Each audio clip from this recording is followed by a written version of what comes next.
Hey, what's up, fellas? I'm Ryan, a certified strength and conditioning specialist from theworkoutcorner.com, and you know what today is, and I'm going to tell you anyways.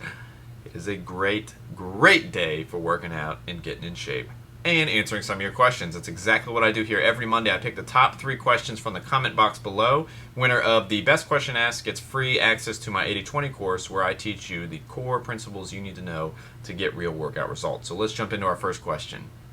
Up first, Nacty Wilkins says, "Hi Ryan, this might sound lame, but probably there are a lot of other people out there who can't do push-ups. I know push-ups are fundamental to any body workout, but I just can't bend my arm muscles. They are skinny without collapsing on the floor. It also hurts my wrists when I do push-ups. I want to develop a 3D chest in my triceps and biceps, so I'll be very grateful to you if you can give me some insights on this."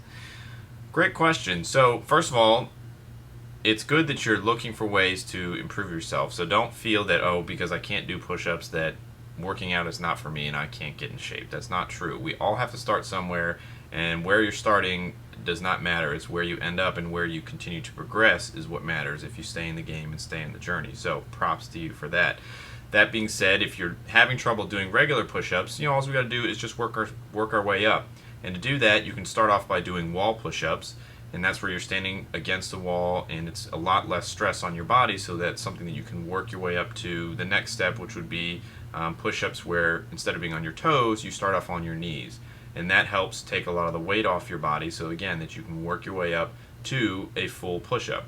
There are some videos on YouTube that show you how to do that, so you can just Google the wall push-ups or the knee push-ups if you have questions on how to do that. But it's all about making steps and little steps in progress, and congratulating yourself on those steps of progress. So once you get to the position where you're able to do full push-ups, that's something that you should take some time out and congratulate yourself for, because that's a big accomplishment.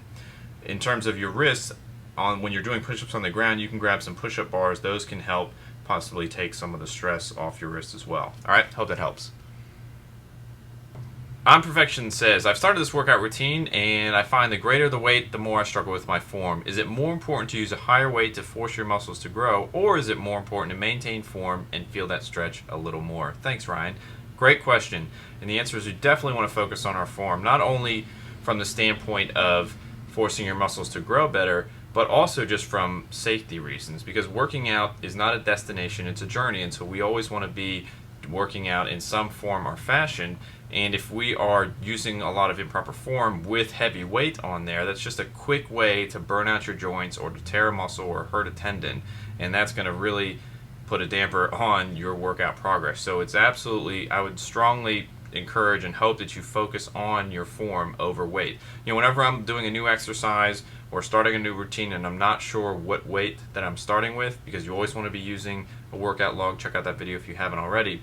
When I'm starting, I'll always usually underestimate the weight. Start a little bit lower, because you can always do extra reps. If you're working out and you just don't quite feel the burn, and you're finding that starting point for the weight, you can always do extra reps. So want to make sure that the form is solid and the weight is secondary to that. All right, hope it helps. King says, "Hey Ryan, what's up, my man? Okay, I'm brown means I don't have white food." And when I first read this, I thought you said means I don't jive with white food, which I thought was really funny, but then I realized it's just a typo. So I have to eat like curry and stuff, so it's really hard for me to decide what's healthy for me and what's not.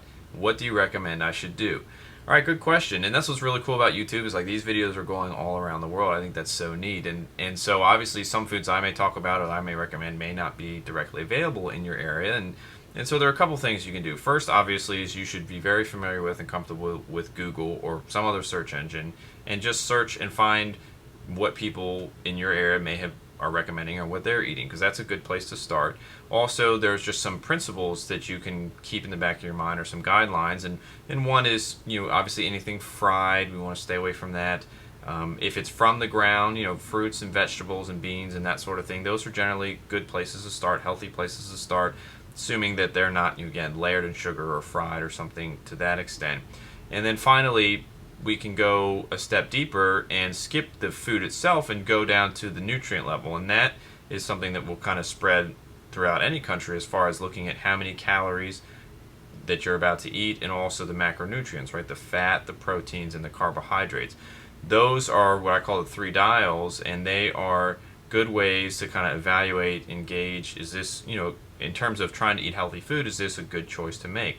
In the sense that, if something is very high in fat and carbohydrates, high in sugar, then it's generally an indicator that it's not a good food to eat. So those are some guidelines that you can follow to help you on the right track finding some food. All right, hope that helps. All right, fellas, that'll do it for another episode of Mind Food Monday. Go and put your questions for next week in the comment box below, and we'll get to those. Nacti, you are the winner this week, man. Thanks for your question. Put a comment in the comment box so I know you saw this. I'll get you hooked up with the 80/20 course. Everybody else, have a good week. I'll see you next Monday.